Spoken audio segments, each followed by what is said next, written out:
Dark nights of the soul. How do you perceive dark nights of the soul? And I feel like this is a really interesting subject for a certain way to look and approach something. And to me, the dark night of the soul is one of those divine dichotomies, two seemingly opposing truths existing in the same space. So, my experience of Dark Night of the Soul, this is my personal experience, was that it was the most horrific thing that's ever happened to me, about a few of them actually, and at the same time, the most beautiful thing that's ever happened to me, / things. So it's the worst and the best. But it's, before it becomes the best, it's very much first the worst. And, it really takes you to the bottom. This is your dark night of the soul where really you meet your death. You think you're going to die. You are in so much pain, distress. It's horrible. Think of it's the idea of hell, the perceived version of hell. You're in hell. It's horrible. But then it is the very catalyst to transformation. It is the freedom. It's the way through. And it becomes that master teacher, euphoria. I've unlocked something. Now I found the life force. And then it is your biggest light and your biggest strength because it has transformed. So it is both those things. And it just depends how one sees it. And then I feel like anyone doing transformational work will have had to have their own personal experience of this, because that's when you can hold space for other people during their pain and their trauma and their dark night of the soul.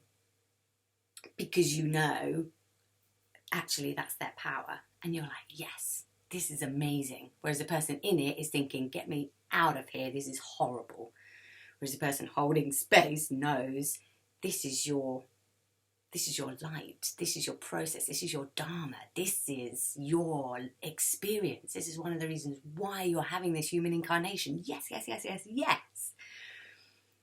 But very hard you just have to hold space for that. You can't tell the person who's in it how wonderful it is because they don't have that personal experience yet. They need to do that journey for themselves. But it's very transformative. But lots of people,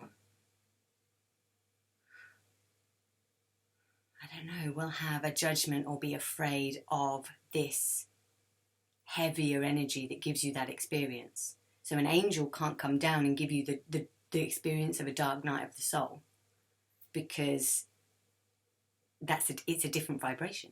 Can't give you that experience. If you're always up with the angels, you're never going to have the full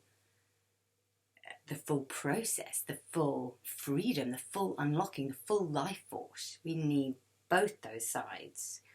The candle shines the brightest in the darkness. There is an acceptingness about it. So when you feel like you've next got a negative attachment or something really heavy is happening, you can actually just say thank you. What is that energy? What is that entity? What is that archetype here to teach you? So when we've got attachments or anything heavy, it's like, yes, say thanks. It's there to teach you something. It's there to show you something. It's there to transform and transmute something, because the higher frequency energies can't do that job. Therefore, it's the job of the entities and these perceived negative or bad spirits that give you and show you that. And we learn in shamanism, it's like everything is God. Everything, we are all energy. And I suppose that's another talk in itself. That's really challenging to explain. Yeah.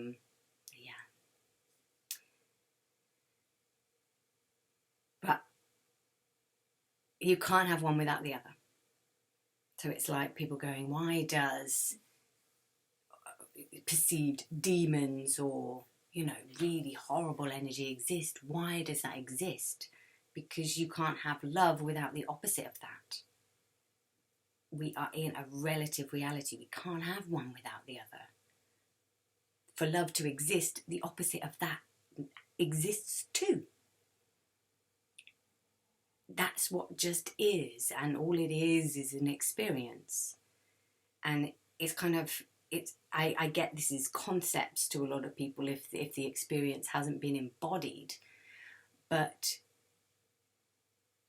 for me, once you have had the full experience of kind of trauma or heavy energy transmuting, you kind of understand, okay, there is no evil, because once we get to that energy state, it all just is, and everything relieves and floats away and makes sense, and you just go, right, that's why. I mean, trauma does exist in our human perception of it, and we very much experience really, really horrible things, but in an energetic sense it really doesn't. And almost how we perceive something horrible happening to somebody else is going to be worse, our perception of it, than it is for that entity experiencing it. It's like any of my extreme experiences, like I broke my back, and anyone hearing that story is going to think, oh my God, how traumatic and awful that you cracked your spine in two. You might not have ever been able to walk again. That must have been the most painful experience of your entire life. How awful. But actually my experience of it was bliss, that I was taken out of my body. Therefore there was no pain. And viewing it as a very spiritual experience. When I came back into my body, I could feel the pain. Yes, but that was then a choice. When it was too bad for me to handle, out.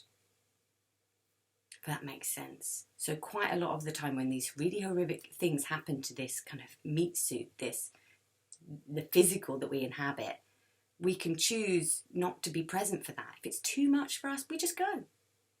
We're out. We're off. And then, I don't know if that makes sense. Yeah. And then anything that we do experience is because we are choosing to. Because we're like, yeah, I want to feel this. Because once that's been felt, we can feel the opposite of that. So when we've been through really horrible, harsh, traumatic, painful things, it's because then you can feel, you get to experience higher versions of love. More love, more bliss, more amazingness, because we're two sides of the spectrum. So that's why we choose to have those other experiences. And quite a lot of the time we just judge them. We judge that as, oh, bad, wrong, evil, nasty. But from a spiritual perspective, it just is. And it is fairly interesting. Us humans are very interested in drama and almost like pain and conflict and things like that. It's almost like human nature is kind of nourished by it. It's almost a little bit addicted to this pain and this drama, and kind of fuels them, and there's this sort of fight and tussle. It's why we're here, because in the energetic realm, everything is peace, bliss, beauty. That's the realm of the absolute. And we've been there for, there is no time. It just is, for infinity. So there's parts of our souls that are like, I want to experience the opposite of that now. I need the flavors, I need the dynamics, because it's nourishing. That might be a really weird thing to say. But again, my perspective, you might have a completely different one. Could be shy.